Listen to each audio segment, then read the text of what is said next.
Here is the inaugural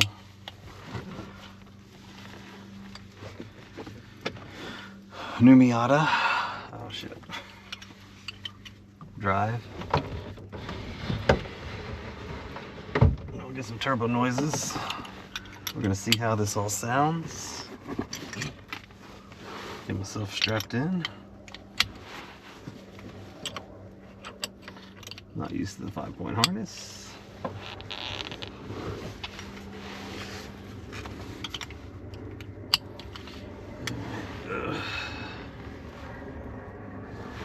You for real cannot get in. Oh no, I can't even get this freaking steering wheel.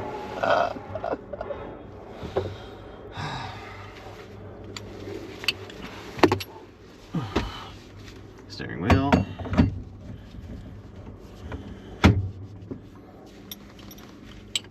It's funny. Still learning how to attach myself into this thing.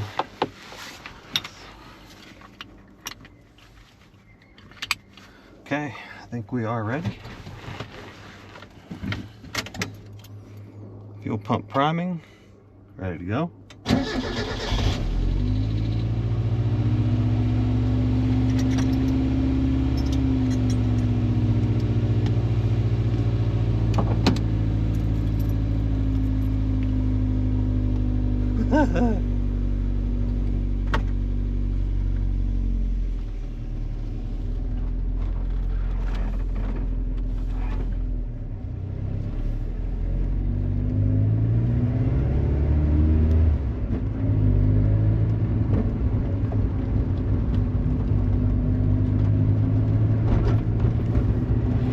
As y'all can tell, this is a pretty quiet exhaust for it being 2.5, 3-inch pipe all the way back. No muffler.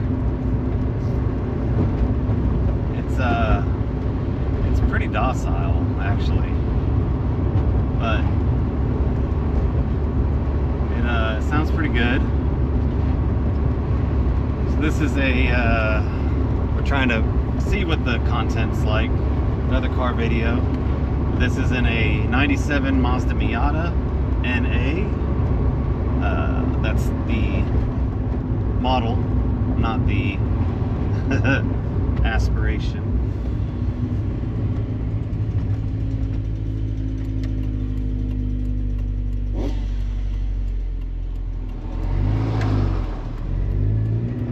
It is turbocharged, as you'll hear pretty soon. You might have heard some flutter right there.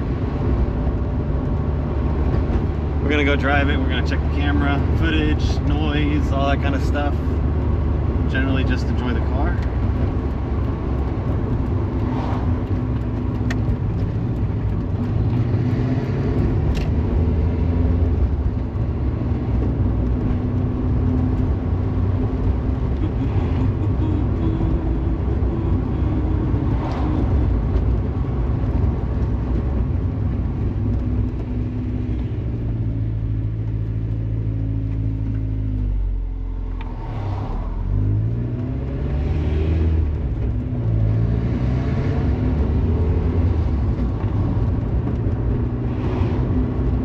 Picked this up 2 days ago, actually. Saturday, I went and bought it from an awesome dude in San Antonio. Drove it to Austin and then drove it back home. So about 250 miles, roughly. And it handled it really, really well. Surprisingly, I did not handle it well. I'm not used to this seating arrangement.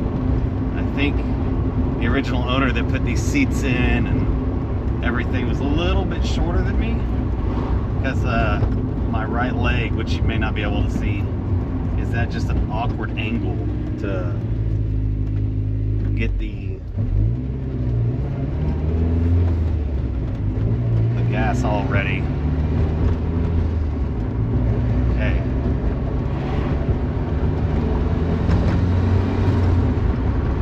So a little bit of turbo noises. So right here is called MS Droid. It's basically a got Mega Squirt, and you have your kind of data feedback going through this tablet down here. I haven't really messed with it, more or less just been enjoying driving the car.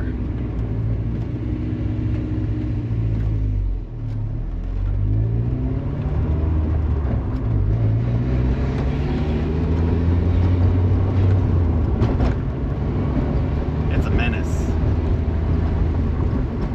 It's got a 3.9 torsion differential, so it is extremely happy to drive off the line.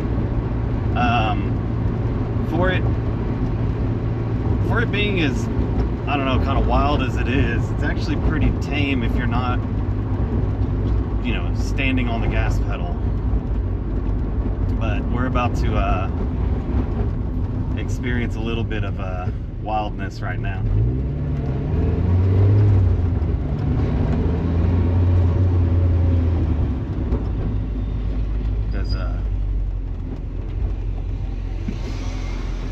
Got a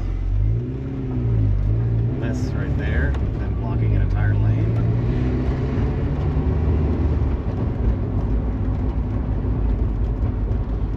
But yeah, depending on where this car goes, we're gonna open it up a little bit, give y'all a little taste. I'm still learning how to drive this thing. It's a little more power than I'm used to. Okay.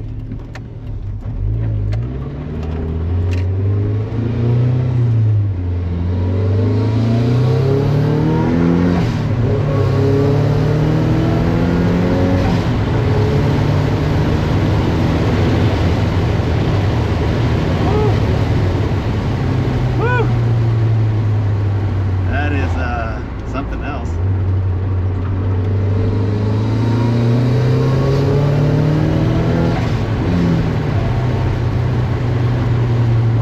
Golly.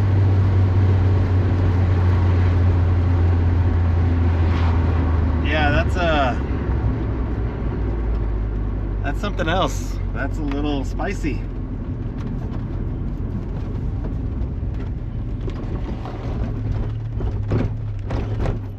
Typical railroad track problems.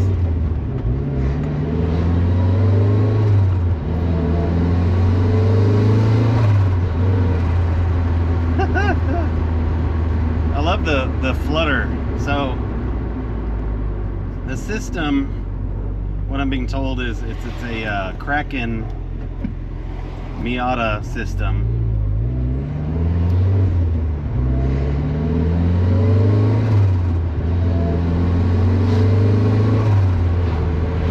Got a Turbo Smart blow-off valve. I want to say it's rated to 14 pounds, but I'm not 100% sure.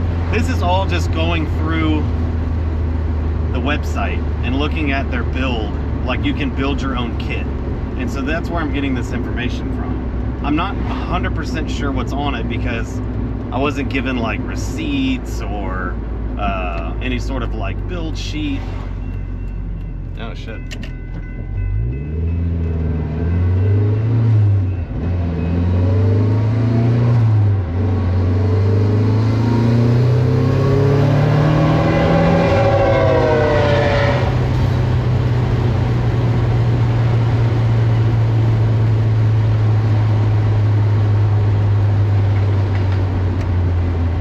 That train freaked me out.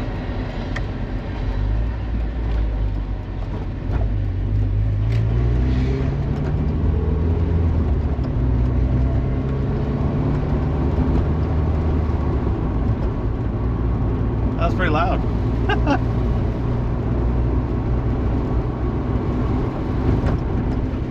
Oh, that's this back road. Okay. Anyways, so Kraken Miata system. It's got a full, I think it's either 2.5 or 3 inch pipe all the way back. Probably 2.5 inch because this is not a very big system. We're gonna wait for these cars. And it's got an intercooler that retains your AC, so it fits right underneath the, what is it, the dryer, which is cool.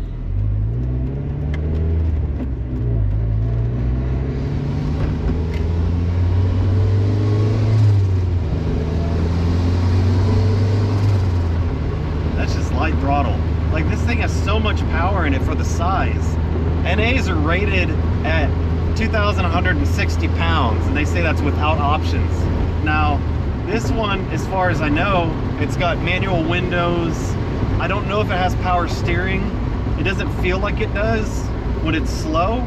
I mean, the car's light, and it's not like the tires are heavy, so you're not really fighting, you know, a whole lot of weight when you're trying to maneuver, but, you know, it may have power steering. I'm just not sure.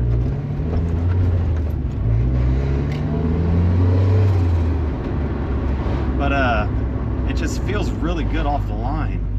And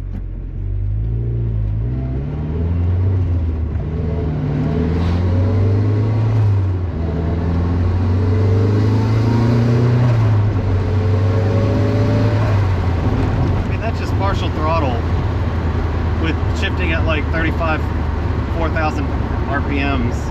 And I mean, I don't know if you're catching the speedometer, but it freaking books. Like, we're gonna take a left and go a little bit further before we sit at the railroad tracks, since this train is still going on.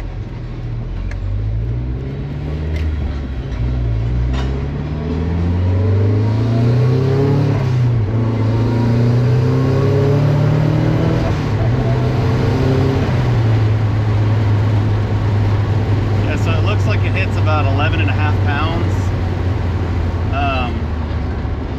So this is tuned. Like I said, it's got a Mega Squirt in it, and basically it's a Mega Squirt 3X.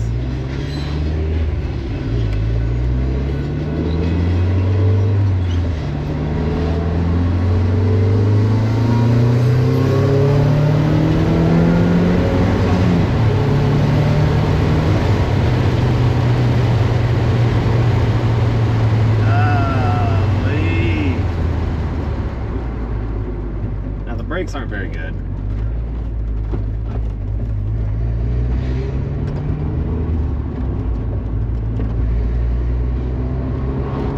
As far as I know, they're stock brakes.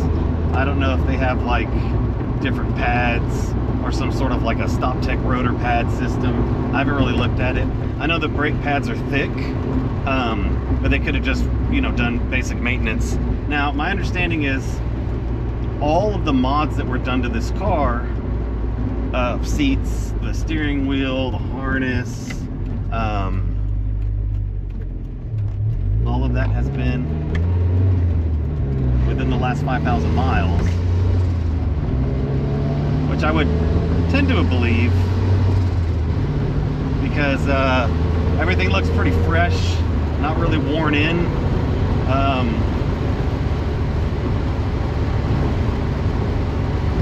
Yeah, you can tell, like, I'm flooring it in third gear, and it's really, really docile. The exhaust on it is very, very tame compared to straight pipe anything. So it's actually quite surprising how tame it is.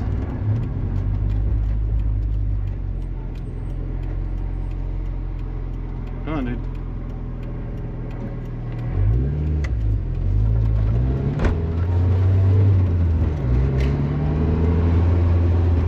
It's got some noise. It's got a little bit of a burble tune. You can hear it kind of on deceleration.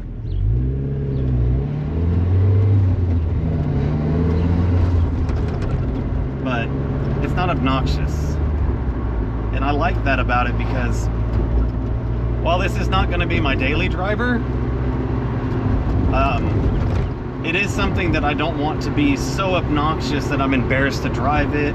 I don't want to drive it during early hours or late hours, because, you know, all the neighbors are going to complain. Like, basically, I want it to be kind of a, oh, okay, something's going on with that car, but it's not, oh shit, here comes this guy, you know, terror of the neighborhood or whatever.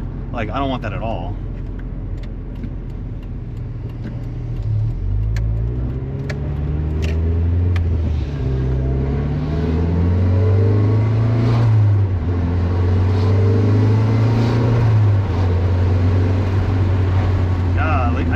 I love the mid-range. So that's the thing. Sometimes higher horsepower turbo kits, which this is not a high horsepower turbo kit, you know, they lose their mid-range drivability.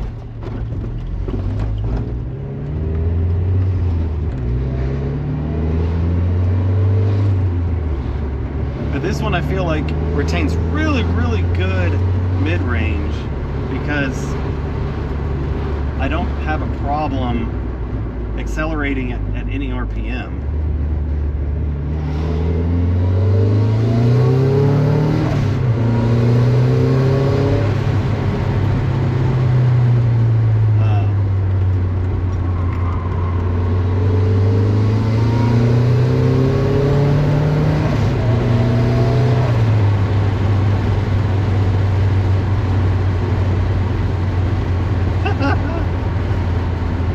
That's ever gonna get old.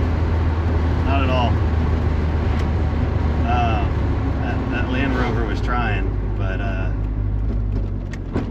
fortunately physics can only do so much.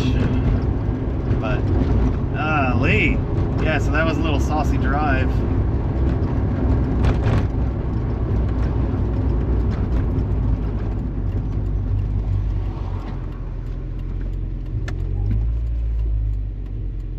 And now you're gonna hear me drive back through the neighborhood.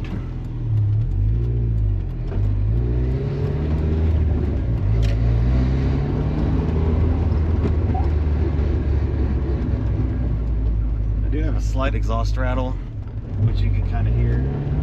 I don't know if that's from a heat shield. I don't know if that's from a exhaust hanger, but I'm gonna look into that too, because like I said, this car was built for a person to track, right? And I appreciate it. Tasteful mods, say for the maybe the steering wheel's not the best, or it doesn't work, like, you know, got a horn button down here. Seating position for me is not quite ideal. Again, it's probably built for a guy that was not the same size as me.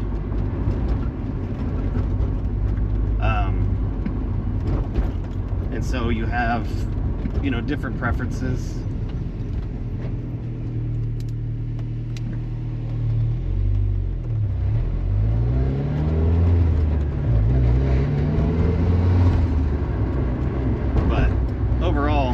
I would say I'm very, very happy with how this thing is set up.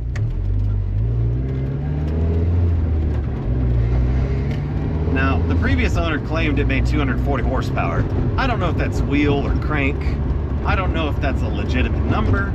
I will say that searching the internet for dyno sheets of this particular build, it's a reasonable number. I feel like 240 horsepower for a stock 1.8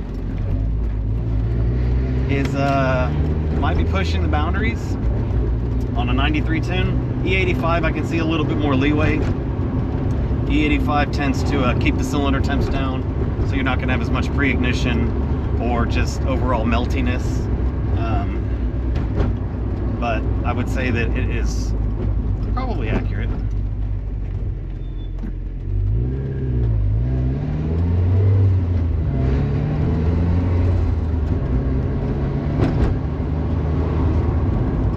Just because, I mean, you can see the acceleration.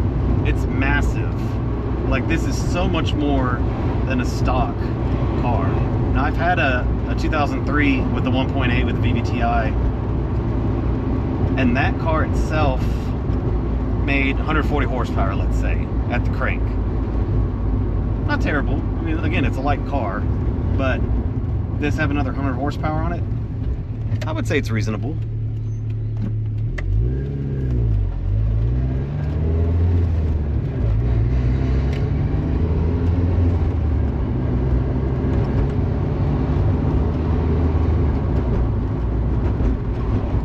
Yeah, super docile. I think the car's look gets attention, not necessarily the substance.